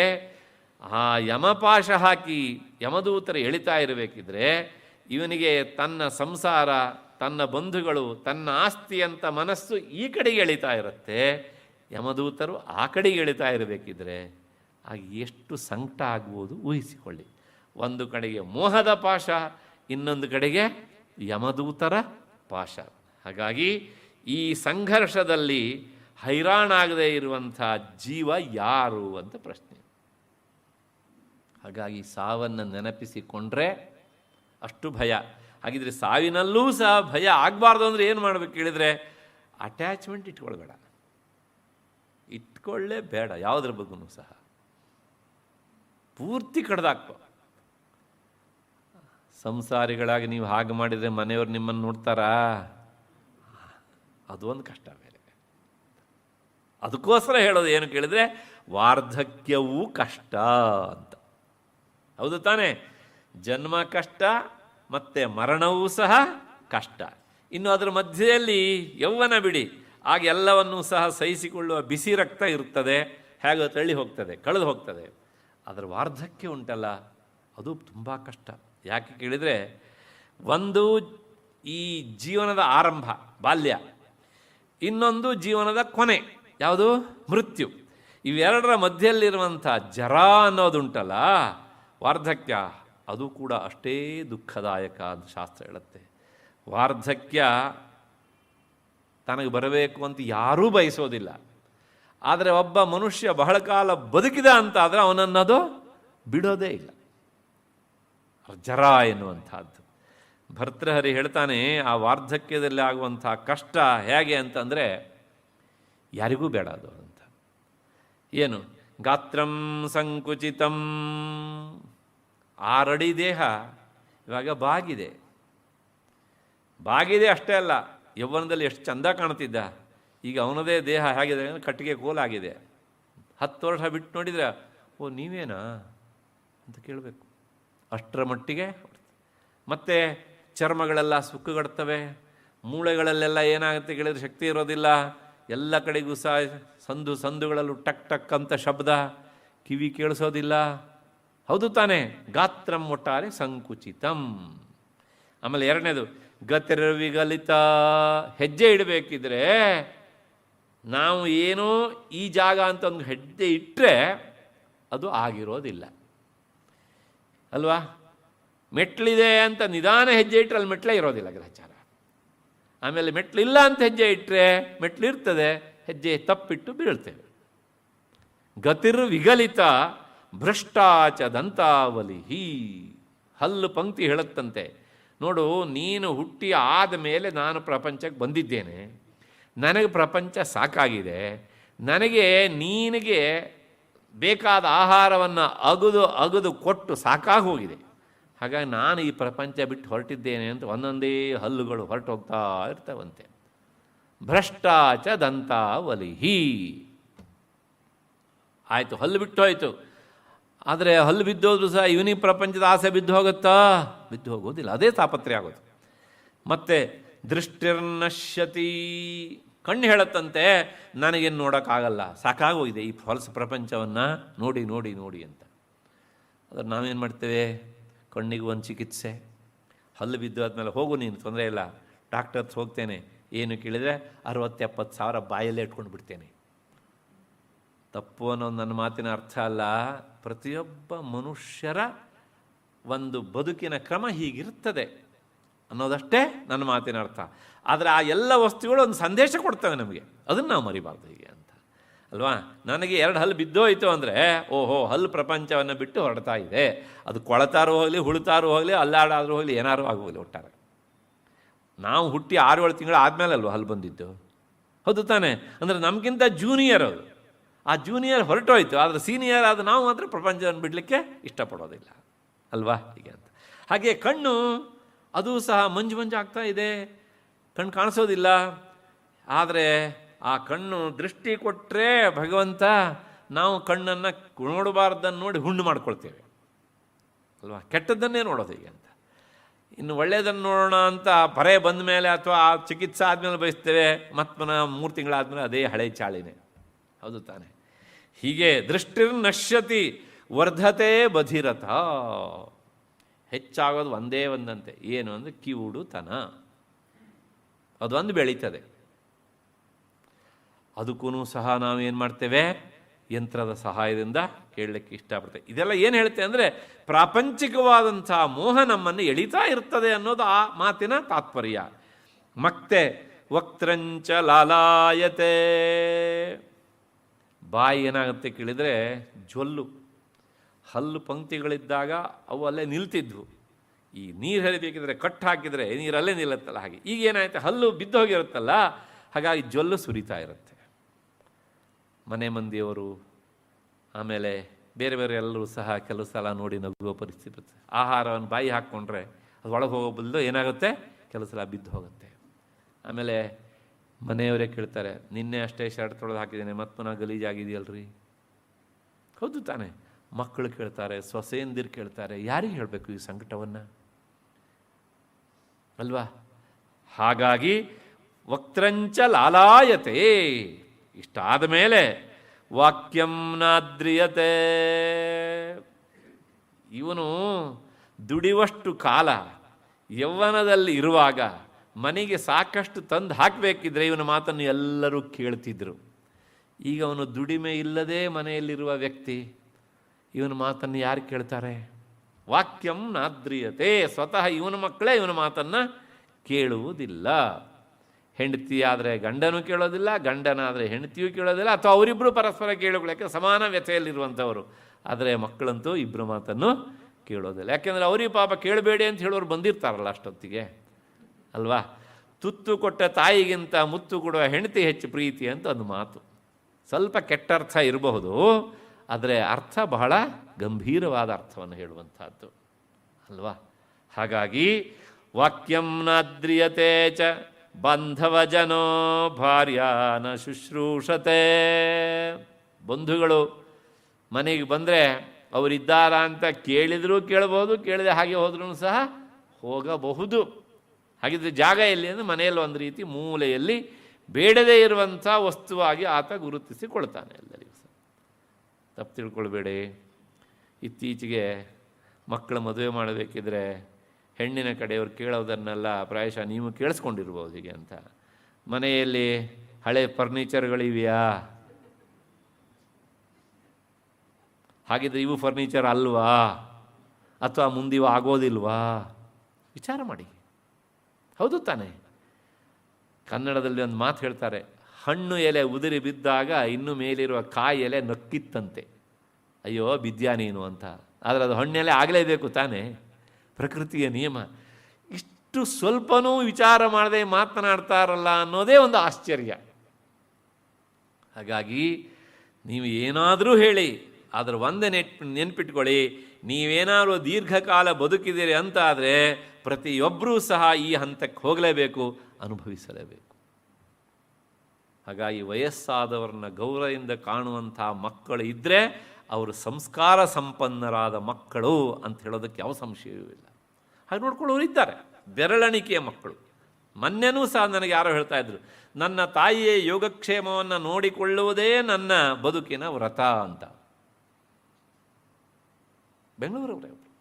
ಇತ್ತೀಚೆಗೆ 1 ವರ್ಷ ಹಿಂದೆ ಒಬ್ಬಾತ ಇಡೀ ತನ್ನ ತಾಯಿಯನ್ನು ತನ್ನ ಬೈಕಲ್ಲೇ ಕುಂಡ್ರಿಸ್ಕೊಂಡು ಇಡೀ ಭಾರತಾದ್ಯಂತ ಪ್ರಯಾಣ ಮಾಡಿಸಿದ್ದನ್ನು, ಯಾತ್ರೆ ಮಾಡಿಸಿದ್ದನ್ನು ನೀವು ನೋಡಿದ್ದೀರಿ, ಪ್ರಾಯಶಃ ಕೇಳಿದ್ದೀರಿ, ಪತ್ರಿಕೆಗಳಲ್ಲೂ ಬಂದಿತ್ತೀಗೆ ಅಂತ. ಎಷ್ಟು ಜನ ಸಿಗ್ತಾರೆ ಅಲ್ವಾ? ಹಾಗೆ ಸಿಕ್ಕಿದರೆ ಆ ಮನುಷ್ಯ ಅದೃಷ್ಟವಂತ ಅಂತ ಹೇಳೋದಕ್ಕೆ ಯಾವುದೇ ಸಂಶಯ ಇಲ್ಲ. ಹಾಗಾಗಿ ಭಾರ್ಯಾನ ಶುಶ್ರೂಷತೆ ಹಾ ಕಷ್ಟಂ ಪುರುಷಸ್ಯ ಜೀರ್ಣ ವಯಸ್ಸಃ ಪುತ್ರೋಪ್ಯಮಿತ್ರಾಯತೆ. ಆ ವಾರ್ಧಕ್ಯದಲ್ಲಿರುವಂತಹ ವ್ಯಕ್ತಿಗೆ ಪುತ್ರನೂ ಅಮಿತ್ರ. ಅಮಿತ್ರ ಅಂದರೆ ಸಂಸ್ಥೆಯಲ್ಲಿ ಶತ್ರು ಅಂತ ಅರ್ಥ.